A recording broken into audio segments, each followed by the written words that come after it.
300 million people just got access to buy XRP ETFs on Binance. Japan's ruling party just submitted a formal proposal for a yen-based stablecoin legal framework with direct XRP ledger connections. And an official DTCC participant document just surfaced showing Ripple Prime operating alongside JP Morgan, Goldman Sachs, Citibank, Charles Schwab, HSBC, and Deutsche Bank on the same institutional clearing list. Today we break down all three and explain why the veteran trader who famously despises XRP just told his audience on live television that XRP is probably the best bet for transactional crypto. This is XRP Verified. Let us get into it. Let us start with Binance, because this is the biggest near-term development for XRP ETF demand. Binance has 300 million customers globally. This week, they unofficially made 9 US-listed XRP ETFs available on their platform,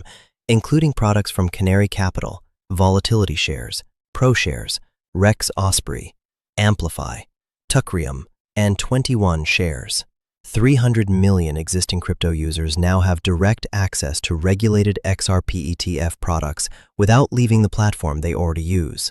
Think about what that means in practice. Every Binance user who has been watching XRP's institutional story develop, but has not taken a position yet, now has a one-click path to regulated XRP exposure. The friction between awareness and action just dropped to nearly zero for the largest crypto user base in the world. XRP spot ETF inflows last week were $15 million, with Bitwise leading at $9.3 million and Canary Capital adding $2.38 million. Total historical inflows are approaching $471 million, with assets under management at approximately $1.2 billion. That number grows every week, and 300 million new potential buyers just got access to the product. Now let us talk about Japan, because this is a development that is moving faster than most Western-focused XRP analysis is tracking.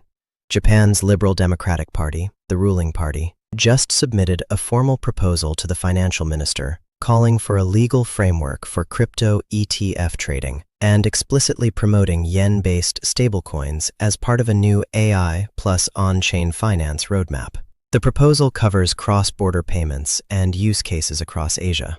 A yen-based stablecoin with a path to the XRP ledger is already in development through SBI's licensed exchange infrastructure.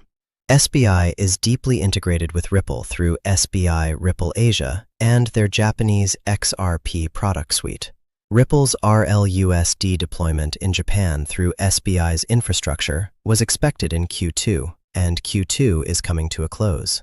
That announcement could come any day now. Japan's parliament is simultaneously in the process of reclassifying XRP and other financial products to open the door for massive institutional adoption into traditional banking rails. Full industry compliance and implementation under their FIA regulatory framework is expected by the first half of 2027. But the setup work, the reclassification, the stablecoin framework, the ETF legal structure is all being built right now. 7 to 12 months from today, Japan could represent one of the largest single-country XRP institutional adoption stories in the world. SBI Remit, the same SBI with deep XRP ecosystem connections, just hit 2.5 trillion yen in cumulative international remittances. The infrastructure is already handling serious volume. The regulatory framework is catching up. Now let us address the DTCC document that just surfaced, because this is a level of institutional confirmation that deserves more attention than it is getting. An official DTCC participant list has been identified, showing Ripple Prime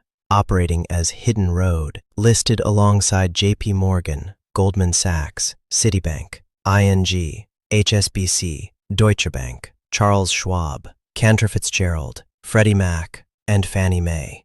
These are not companies that Ripple is partnering with in the future. These are the firms that form the backbone of U.S. securities clearing and settlement, managing trillions in daily volume across equities, fixed income, repo, and financing operations. And Ripple Prime is on the same official participant list. That means Ripple-controlled infrastructure now has the same operational access to the DTCC's post-trade backbone as the largest financial institutions in the world. This is rare for any company. For a crypto-native firm, It is unprecedented. Institutional clients can now execute, clear, and settle traditional securities through a platform rooted in Ripple's technology. That is a direct, documented pathway for XRP to reach the quadrillion-dollar settlement volumes that have been discussed theoretically for years. The theory just became infrastructure. Brad Garlinghouse responded to questions about what all of this means, and his framing was precise. He said the winners in this transition will be the ones who own the underlying infrastructure. Traditional finance sees that and is moving more quickly than ever to position itself accordingly. The three biggest global clearing banks, JP Morgan, HSBC, and Citibank, are all Ripple customers through various parts of their technology stack. JP Morgan completed a cross-border tokenized treasury settlement on the XRP ledger with MasterCard. HSBC is a Ripple customer. Citibank has access to Ripple's technology. The clearing institutions that process the majority of global financial volume are already inside Ripple's ecosystem. They are not evaluating, they are operating. Now let us address the DTCC 24/5 trading rollout clearly, because there is significant misinformation circulating about what is actually happening. In 4 days, the DTCC begins accepting trades from Sunday 8 p.m. Eastern to Friday 8 p.m. Eastern continuously. This is a meaningful expansion of clearing hours. But here is what it is not. It is not the U.S. equity market flipping on-chain overnight. Trades will still flow through the NSCC clearing system and settle through Fedwire National Settlement Service, the same infrastructure as today, just with more frequent netting cycles across extended hours. Blockchain comes in primarily through the DTCC's parallel tokenization and digital cash projects, not as the core 24/5 equity settlement rail itself. This is a significant step. It is not the final destination. The final destination, T0 blockchain-based instant settlement, is what the DTCC's tokenization engine launching in July and scaling in October represents. The 24/5 rollout is the bridge infrastructure enabling extended clearing hours while the blockchain settlement layer gets built and validated alongside it.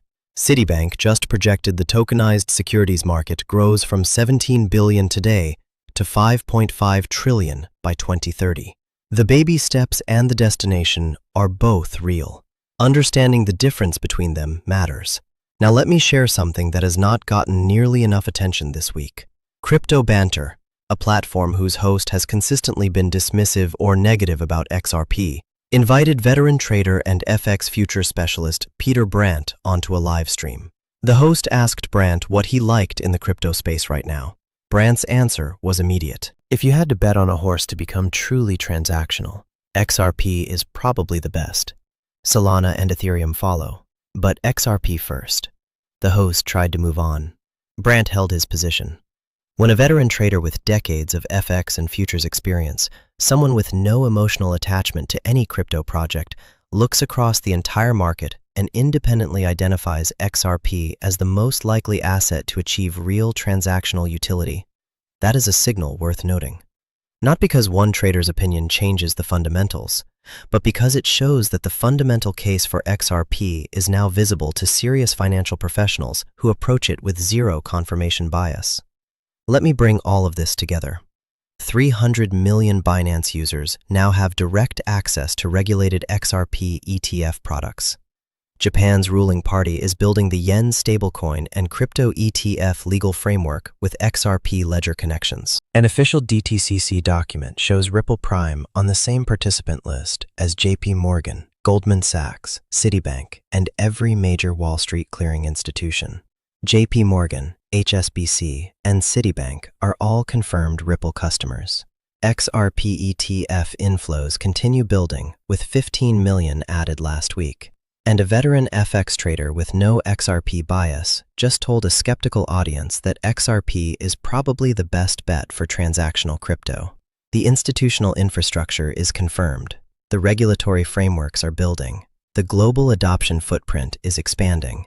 And the ETF products that make XRP accessible to hundreds of millions of people are live and growing. Stay informed, stay patient, stay positioned. Subscribe to XRP Verified. I will see you in the next one.